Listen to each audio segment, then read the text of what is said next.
name is Jovan Gambol, but you can call me Van for short. I am currently a fourth year student in UPCB. I am taking Bachelor of Fine Arts, majoring Studio Arts, and currently I am practicing my undergraduate thesis, which uses different local materials that inspired sa whole life before sa mountain barangay here in Sinisigi. Kanina baka bukag kay essential kada siya sa ako ang life sa bukid sa una. Kaning bukag kay gamito na siya to transport our goods from the farm to the market alas arbot. Then kanang murag sundan na siya sa akong maligyaon. Then ma-overlook lang na siya usually. Then pag start na ako experiment ay venture sa thesis kay kung nakita ko material gani how can I connect with my past living in a mountain barangay kay since karon kay wala naman ko ngadto kapuyo wala nangita na ako way to connect with that place and I have since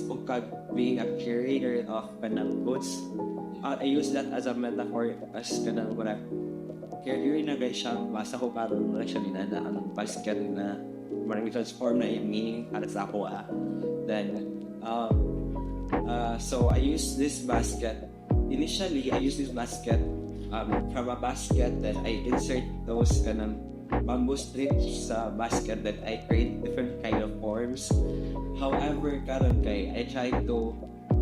ako basket na gamiton kay muna siya same na practice po sa paggamit na sa basket before acquire ka sa seller o basket then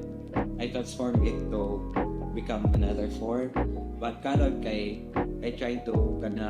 create my own basket na gamit like nag-practice na ako to create bakat para dili na lang ko basta nagpalit ganit from a supplier then so this basket kay important ba siya in a way sa ako ang process karon kay dyan nagsugod ang inspiration na create one in different kinds of forms.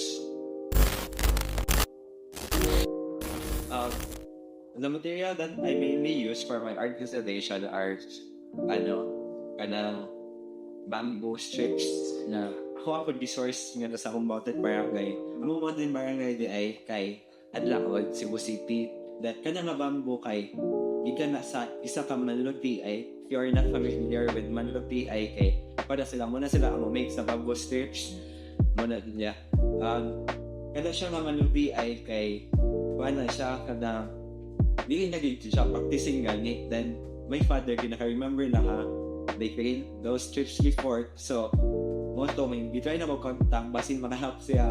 for me to create the pieces that I do now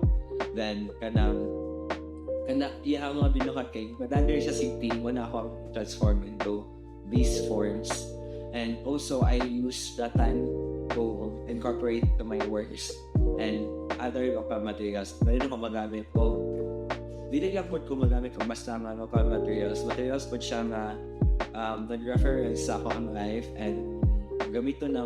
sa una kay farmers man me and my mom is mama kay Landor sa farm on deep farming then wala nga mga materials ang gamiton sa pag-create these rooms. Basket, especially the bakat kay right now kay mo siya nakamahal gani given nga ang material pag kuha sa material kay gamay na lang o kuha sa material na bamboo nya napadyoy plastic na basket so mas dalit na siya na mas cheap sad labi na kay we've budget ang bakat so dili siya dalit na bukat instantly but muna mamorga kamahal sa siya sa market so kanina practice kay murag I hope nga murag becomes murag inspiration na ay kadang inspiration na appreciation po sa willing community ngay ako na one before kay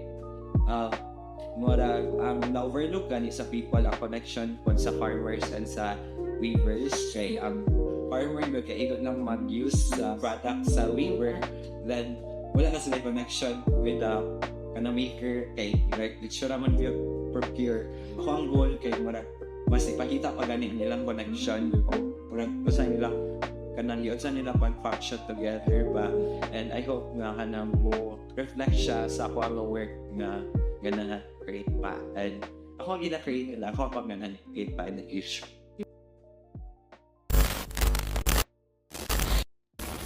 Ako na yung ma-say lang is continue creating lang dyan kay you can never dili lang siya listen man God if putong lang siya sa imuhang una, like you have to actualize it where mo na siya ang starting point to create to become something that you aspire nga where to move and to create things nga imuhang ganala mo na dyan continue creating. I am inviting everyone to join us this Mindworks 40 where we will be having different workshops and exhibitions and kita-kits sa UP Signing. Yay!